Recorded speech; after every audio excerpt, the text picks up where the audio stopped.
श्रावण मास महात्म्य अध्याय 18। नमस्कार भाइयों बहनों, जय माँ गायत्री। आप सभी का मेरे YouTube चैनल शुभकर माही अष्टू में स्वागत है। आज मैं आप सभी को अपने इस वीडियो में श्रावण मास महात्म्य के 18वें अध्याय की कथा सुनाने जा रही हूँ। आप सभी से अनुरोध है, अगर आप मेरे चैनल पर पहली बार आए हैं तो प्लीज़ हमारे चैनल को सब्सक्राइब, वीडियो को लाइक और वीडियो को ज़्यादा से ज़्यादा शेयर अवश्य करें, ताकि आपके साथ साथ आपके अपने भी इस कथा का लाभ उठा सकें और भगवान शिव शंभू की कृपा आपके साथ आपके घर परिवार पर हमेशा बनी रहे। श्रावण मास महात्म्य के 18वें अध्याय में आशा दशमी व्रत का वर्णन किया गया है। सनत कुमार कहते हैं कि हे भगवान शिव, हे पार्वती नाथ, हे भक्तों पर अनुग्रह करने वाले, हे दया के सागर, अब आप दशमी तिथि के महात्म्य के बारे में हमें बताएं। भगवान शिव कहते हैं कि हे सनत कुमार, श्रावण मास में शुक्ल पक्ष की दशमी तिथि से यह व्रत शुरू हो जाता है।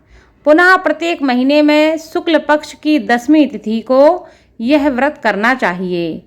इस प्रकार 12 महीनों में इस उत्तम व्रत को करके बाद में श्रावण मास में शुक्ल पक्ष की दशमी तिथि पर इसका उद्यापन कर देना चाहिए। राज्य की इच्छा रखने वाले राजपुत्र, उत्तम कृषि के लिए कृषक, व्यवसाय के लिए वैश्य पुत्र, पुत्र प्राप्ति के लिए एवं गर्भिणी स्त्री, धर्म अर्थ काम की सिद्धि के लिए सामान्य जन, श्रेष्ठ वर की अभिलाषा रखने वाली कन्या, यज्ञ करने की कामना वाले ब्राह्मण श्रेष्ठ, आरोग्य के लिए रोगी और दीर्घकालिक पति के परदेश रहने पर उसके आने के लिए पत्नी, इन सबको तथा इसके अतिरिक्त अन्य लोगों को भी दशमी का व्रत करना चाहिए। जिस कारण जिसे कष्ट हो तब उसके निवारण हेतु उस मनुष्य को यह व्रत अवश्य करना चाहिए। श्रावण में शुक्ल पक्ष की दशमी के दिन स्नान करके देवता का विधिवत पूजन करके घर के आंगन में दशों दिशाओं में पुष्प, पल्लव, चंदन से अथवा जौ के आटे से अधिदेवता की शस्त्र वाहन युक्त स्त्री रूपा शक्तियों का अंकन करके नक्त बेला में दशों दिशाओं में उनकी पूजा करनी चाहिए। घृत मिश्रित नैवेद्य अर्पण करके उनके पृथक पृथक दीपक प्रदान करने चाहिए। उस समय जो फल उपलब्ध हो वह चढ़ाना चाहिए। इसके बाद अपने कार्य की सिद्धि के लिए इस प्रकार प्रार्थना करनी चाहिए कि हे देवता, मेरी आशाएं पूर्ण हो और मेरे मनोरथ सिद्ध हों। आप लोगों की कृपा से सदा कल्याण हो। इस प्रकार विधिवत पूजन करके ब्राह्मण को दक्षिणा देनी चाहिए। हे सनत कुमार, इसी क्रम से प्रत्येक महीने में दशमी तिथि को व्रत का सदा पालन करना चाहिए और 1 वर्ष तक करने के उपरांत उद्यापन कर देना चाहिए। अब पूजन की विधि कही जाती है, जिसको तुम ध्यानपूर्वक सुनो। सुवर्ण अथवा चांदी अथवा आटे से ही दशों दिशाओं को बनवाएं।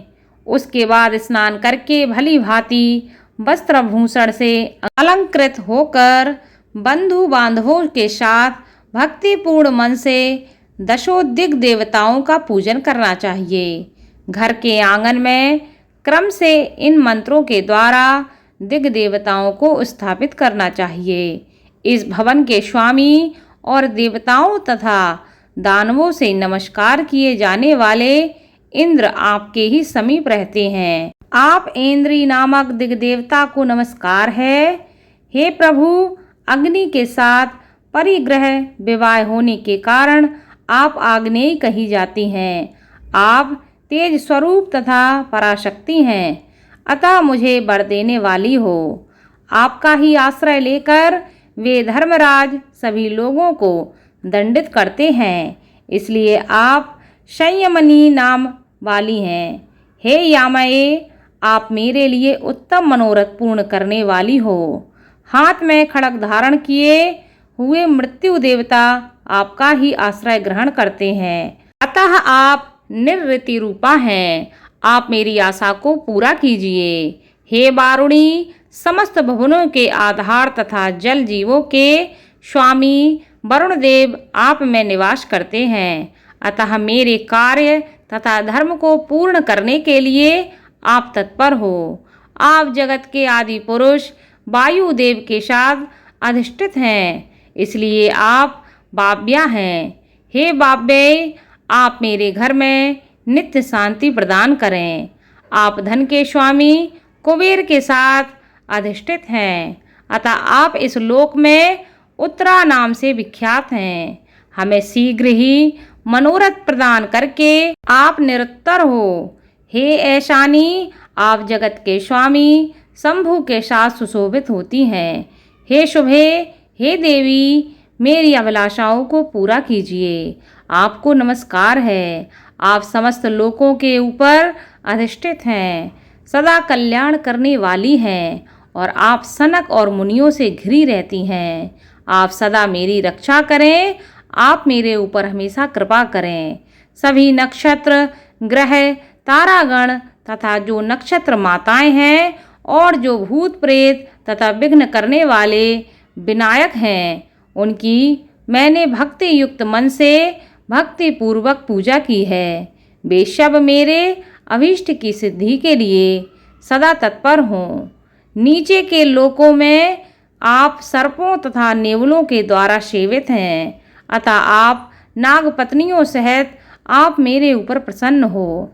इन मंत्रों के द्वारा पुष्प, धूप आदि से पूजन करके वस्त्र, अलंकार तथा फल निवेदित करना चाहिए। इसके बाद वाद ध्वनि, गीत, नृत्य आदि मंगल कृत्यों द्वारा नाचती हुई श्रेष्ठ स्त्रियों के साथ जागरण करके रात्रि व्यतीत करनी चाहिए। कुमकुम, अक्षत, तांबूल, दान मान आदि के द्वारा भक्ति पूर्वक मन से उस रात्रि को सुखपूर्वक व्यतीत करके प्रातःकाल प्रतिमाओं की पूजा करके ब्राह्मण को प्रदान कर देनी चाहिए। इस विधि से व्रत को करके क्षमा प्रार्थना तथा प्रणाम करके मित्रों तथा प्रिय बंधुजनों के साथ लेकर भोजन करना चाहिए। हे तात, जो मनुष्य इस विधि से आदर पूर्वक दशमी का व्रत करता है, वह सभी मनोवांछित फल को प्राप्त कर लेता है। विशेष रूप से स्त्रियों को इस सनातन व्रत को अवश्य करना चाहिए, क्योंकि मनुष्य जाति में स्त्रियां अधिक श्रद्धा कामना परायण होती हैं। हे मुनि श्रेष्ठ, धन प्रदान करने वाले, यश देने वाले, आयु बढ़ाने वाले तथा सभी कामनाओं का फल प्रदान करने वाले इस व्रत को मैंने आपसे कह दिया है। तीनों लोकों में अन्य कोई भी व्रत इसके समान नहीं है। हे ब्रह्मपुत्रों में श्रेष्ठ, वांछित फल की कामना करने वाले जो मनुष्य दशमी तिथि को दशों दिशाओं की सदा पूजा करते हैं, उनके हृदय में स्थित सभी बड़ी बड़ी कामनाओं को वे दिशाएं फलीभूत कर देती हैं। इसमें अधिक कहने से क्या प्रयोजन। हे सनत कुमार, यह व्रत मोक्षदायक है, इसमें तनिक भी संदेह मत करना। इस व्रत के समान ना कोई व्रत है और ना ही कोई होगा। इस प्रकार श्री स्कंद पुराण के अंतर्गत ईश्वर सनत कुमार संवाद में श्रावण मास महात्म के 18वें अध्याय की कथा संपन्न हुई।